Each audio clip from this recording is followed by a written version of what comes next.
से। तो दया है परमपिता परमात्मा की, बहुत बड़ी दया। और पुण्यात्माओं, सुन के बड़ी खुशी हुई कि सतलोक आश्रम मैनेजमेंट हरियाणा की जड़ें बुरी तरह से उखड़ चुकी हैं। संगत ने इनको बाइकाट करना शुरू कर दिया है और ये इतने तिलमिला चुके हैं, इनको इतना डर और भय इनके सीने में घुस चुका है कि अगर ये सच्चाई जन जन तक बरवाला कांड की पहुंच गई और यदि ये हकीकत लोगों को मालूम पड़ गई कि बरवाला कांड के दोषी संत रामपाल जी नहीं बल्कि उनका कलयुगी भाई गद्दार महेंद्र भगोड़ा, उनकी गद्दार बेटी, उनका गद्दार परिवार और ये चापलूस कोऑर्डिनेटर और नामदान संचालक हैं जो आज पूरे भगत समाज को गुमराह किए बैठे हैं, सच्चाई से परिचित नहीं होने देना चाहते। और आने वाले समय में हम खाएंगे क्या? क्योंकि आज इन कोऑर्डिनेटरों की, नामदान संचालकों की, गुरुजी के परिवार की, उनके बच्चों की फीस से लेके उनकी गाड़ी का डीजल पेट्रोल, उनके मोबाइल का रिचार्ज, उनका आने जाने का भाड़ा खर्चा, उनका मकान किराया, उनकी रसोई का राशन पानी, सब कुछ भगत समाज के दान से चल रहा है। भगत समाज के दान से, हराम की कमाई से वो अपने बच्चों की परवरिश कर रहे हैं, जहर खिला रहे हैं। इनको चिंता हो गई कि कल को अगर सच्चाई जन जन तक पहुंच गई तो दुनिया वाले तो नाम दीक्षा लेने नहीं आएंगे और भगत समाज हमारे इन फर्जी आश्रमों पे, इन अड्डों पे नहीं आएंगे, तो हम खाएंगे क्या? और पुण्यात्माओं, दास कोई हवा में तीर नहीं फेंक रहा। ये मैनेजमेंट वालों की जड़ें हिल चुकी हैं, मैनेजमेंट वाले हिल चुके हैं, बुरी तरह से बौखला चुके हैं। रातों रात इन्होंने हमारी एड को तो रुकवाया, अपने तो कर्म फोड़े, भक्तों का दान तो बर्बाद किया ही किया। इन्होंने और क्या किया? साथ में 2 न्यूज निकलवा दी दास के खिलाफ। 2 न्यूज इतनी बुरी तरह से बौखला गए, सभी अखबार वालों को इन्होंने सूचना देनी पड़ गई, अखबारों में निकलवा के। और एक अखबार में तो मुझ दास के खिलाफ पूरा बायोडाटा निकलवा दिया। पढ़ के हंसी आ रही थी मुझे सुबह से कि यार कोई इतना भी कोई डरता है क्या?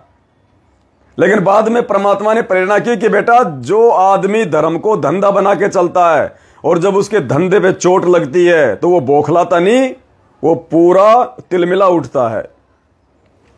तो आज दास आपको 2 न्यूज आज 21 अगस्त 2022 हरियाणा के न्यूज़पेपरों में आई हैं जो मैनेजमेंट वालों ने निकलवाई है। देख लीजिए, थोड़ा सा दास आपको दिखा रहा है, ये देखिएगा। एक ये न्यूज आई है, दास आपको फ्रंट कैमरा ओपन करके दिखा रहा है एक बार, बाद में फिर दास आपको पढ़ा के दिखाएगा। ये देखिएगा। ये इन्होंने रोहतक केसरी अखबार में निकलवाया है। मेरे नाम का प्रयोग कर भोली भाली जनता से पैसे ऐंठ रहा जयपुर का पवन यादव, आगे रामपाल दास। अब आपको दास पढ़ाता है, पुण्यात्मा देखना, पढ़ना इस अखबार को। रोहतक 20 अगस्त। दीपक, पिछले 8 साल से केंद्रीय कारागार में सजा काट रहे रामपाल दास ने जेल से पुलिस अधीक्षक को पत्र लिखकर उनके नाम का गलत प्रयोग कर लोगों से पैसे ऐंठने वाले पवन यादव निवासी जयपुर के खिलाफ कानूनी कार्रवाई की मांग की है। पुण्यात्माओं, आज 21 अगस्त की न्यूज आई है ये। और पुण्यात्माओं, इन्होंने न्यूज कब निकलवाई? रात को 11 बजे, क्योंकि 8:30 बजे तो दास लाइव आया था कि भाई कल हरियाणा के अखबार पेपरों में ऐसी न्यूज आने वाली है बरवाला कांड की और इनकी धोती सी धुलेगी, पूरे जनमानस के सामने परमात्मा इनको नंगा कर देंगे। तो पुण्यात्माओं, विचार करो, ये गुरुजी के नाम से इन्होंने ये न्यूज निकलवाई है कि संत रामपाल जी ने हिसार जेल से पुलिस अधीक्षक के नाम पे, पवन दास के नाम से एक लेटर निकाला है कि उसको गिरफ्तार करो, उसके खिलाफ सख्त से सख्त कार्रवाई करो।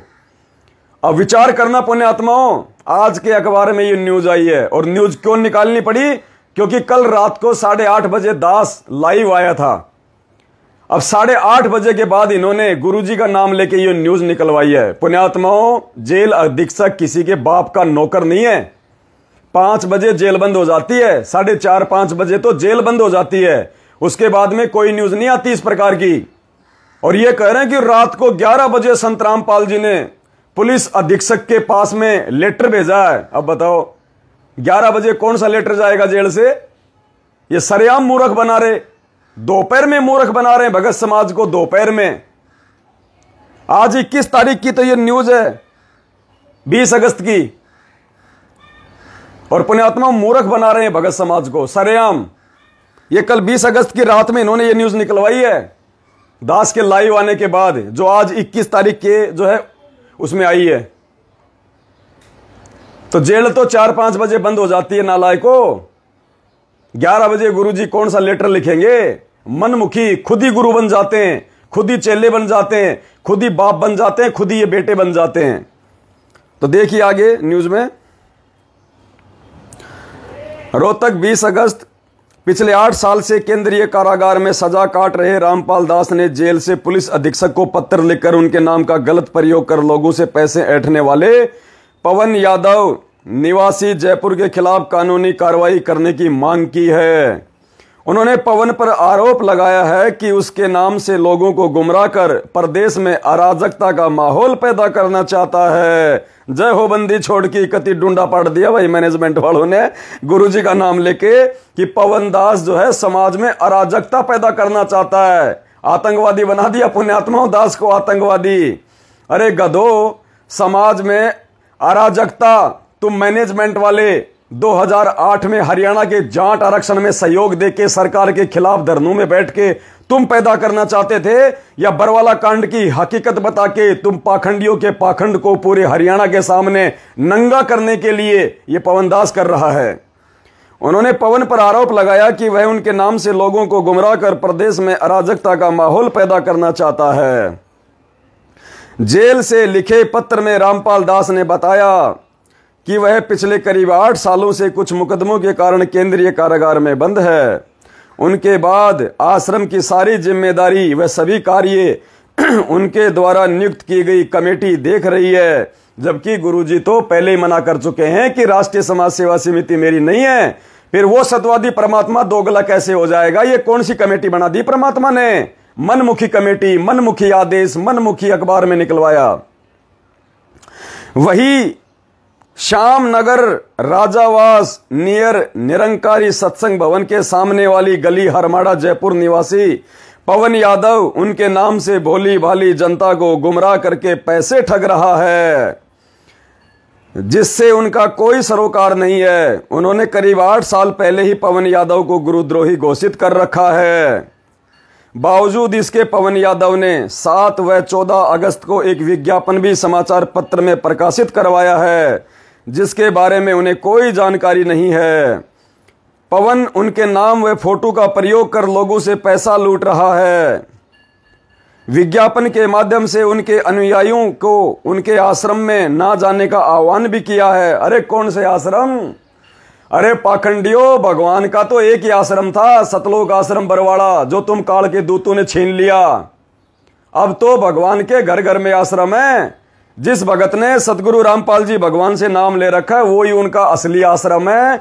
बाकी ये जितने भी आश्रम है, ये मुंडका, धूरी, ये राजस्थान का सोजत, मध्य प्रदेश का इंदौर, बैतूल, मुंडका, सिंहपुरा, ये सब के सब ज्योति निरंजन काल भगवान के, ज्योति निरंजन काल के आश्रम है। काल के, ये परमात्मा के आश्रम नहीं है, ये अड्डे हैं अय्यासियों के।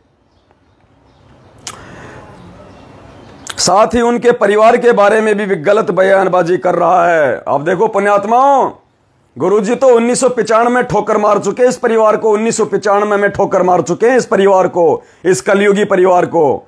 और क्या लिखवाया जा रहा है कि मेरे परिवार के खिलाफ गलत बयानबाजी कर रहा है। कौन सा परिवार है भाई गुरुजी का?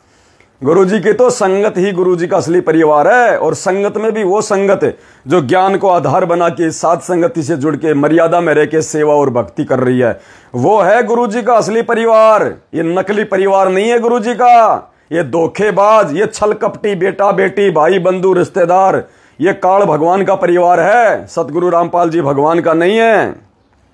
जिससे उनके अनुयायियों में भारी रोष है। रोष मानी गुस्सा, यानी पूरी संगत में भयंकर गुस्सा है। पता नहीं कब फट जाए बम की तरह और लोगों को मार दें, काट दें, चीर दें। बताओ, ये गुरुजी लिखेंगे कि मेरे संतों में भारी रोष व्याप्त है। ये तो भक्तों को भड़काने वाली भाषा है, ये तो भड़कों को भड़काने वाली भाषा है। परमात्मा तो कहते हैं जो तोकू काटा बोवे ताको बोतू फूल, तोए फूल के फूल हैं वाको हैं त्रिशूल। आओ